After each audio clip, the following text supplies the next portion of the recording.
talk. I want to just briefly go back to this comment you made because I thought it was very interesting. I wrote it down. You said you have this Nobel Prize worthy system of essentially being able to get people to lock up their money for 8 years, where they can't take out their principal for 7.5 without getting penalized.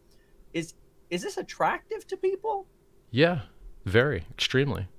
You see, people, I'll tell you the secret to cryptocurrency, okay? Because I'm the most honest person in this industry. The only thing that drives prices up is buying and holding. And getting you to buy and hold are narrative memes. And it depends on what memes you fall for. You like pretty JPEG pictures and you want to buy a serial number loosely related to a JPEG, which may or may not still be hosted on the internet. Millions of people are falling for that one. The price goes up. Okay. Maybe you fall for the throughput meme. We need more empty chains. Okay. Maybe you fall for BSC or ETC. Or, hey, my new Pulsechain has got 4 to 10 times the throughput. Maybe you fall for that one. But in the end, you falling for a narrative meme that never came true anyway, like programmable money, you can't program Bitcoin to wake up in the morning. You can't program it to do anything. It's a joke. Like peer-to-peer digital cash, nobody's using it for digital cash. You got to wait sometimes 3 hours to get a single confirmation. Get out of here. It's a joke. But all that matters, oh, by the way, you can't use it anywhere either. You can use it less places now than you could in 2017. But none of that matters. None of those narrative memes that everyone thinks is so important matters at all. The only thing that actually matters is buying and holding. And guess what? There's only two people that get rich in crypto. The people that buy and hold and the founders. Founders of exchanges, founders of currencies, people that buy and hold. Traders get wrecked. They get annihilated. They provide extra yield for the people that don't get wrecked. And so why don't just be honest about it and monetize it and pay people to do the only thing that works anyway, which says, you know what?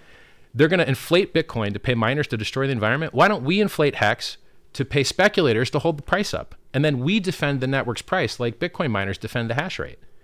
And you have less negative externalities. People don't get wrecked by fees, providing volume to exchanges to make exchanges rich. By the way, isn't it a little disgusting that the Coinbase founder made more money than founder of Bitcoin did? The Coinbase founder made more than Satoshi did. And that's the opposite of decentralization. It's not good. I don't imagine you're very bullish on the Bitcoin Lightning Network, but so I'm not going to ask you about it's garbage. I'm going to ask you about Ethereum 2.0. What Sure. is that going to do to Hex? Well, it's a really good question. Is it even going to happen? It might not ever happen. And it's very poorly designed, and it's likely to have bugs.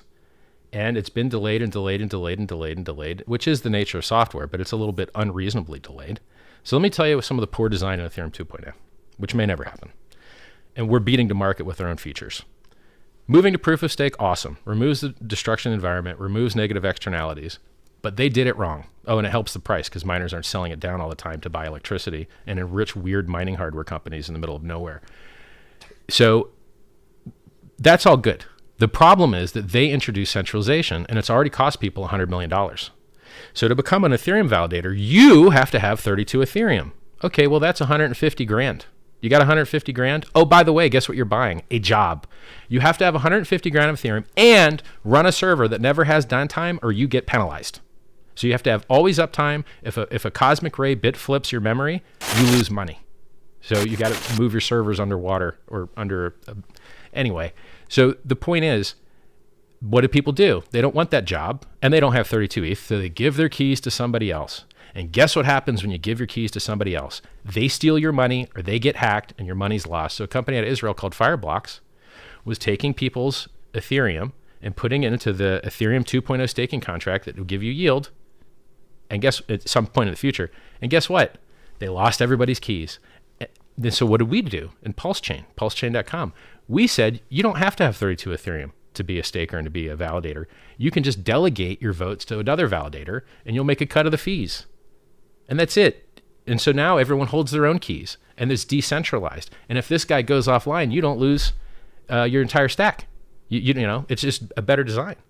Furthermore, we've got battle-tested software that already works and people have lost hundreds of millions of dollars to find the bugs and fix them. When Ethereum 2.0 launches, I bet you there's going to be some bugs that people lose a lot of money to find. And so we're beating them to the market with their own feature set, which is primarily higher throughput and proof of stake to get more price movement upwards and less burning of the environment. And, you know, our test node already works and you can go see your coins on it right now and our mainnet should be in about 2 months.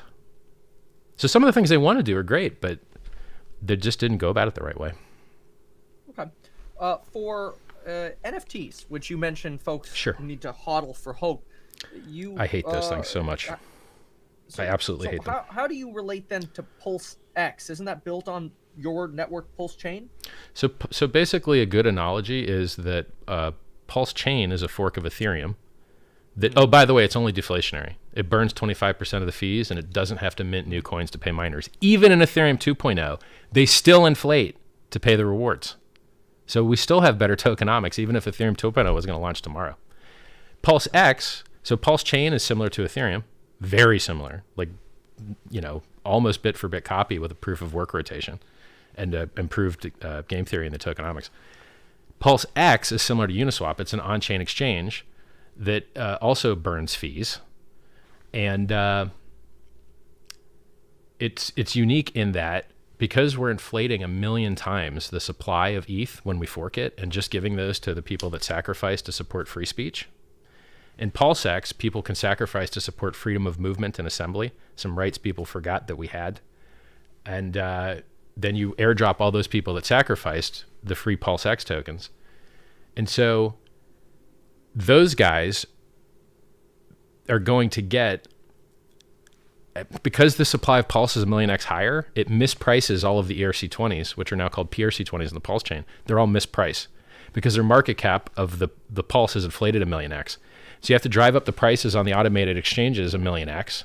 In order to do that, you have to add 1,000 times more coins on one side and remove 1,000 times on the other side. 1,000 times 1,000 compounds to 1 million x. And so now the AMM price fixer bot has a ton of PRC20s. It puts those in liquidity on the PulseX pairs, and now you've got the most liquid fee-burning exchange on that whole network. And then you mint an extra coin to provide incentive for people to bridge in their ERC20s to back the value of the PRC20s and earn that inflating token as a reward, which helps us reduce the Ethereum fees by reducing their load by removing their users. Essentially, you're like you said, 1 million xing and then deflating from there. But that's the hardest concept that we've talked about, and I'm amazed that you actually got that. Like that is the hard, like that is a really hard one to explain. And congrats on getting that, because I probably didn't do a good job explaining it.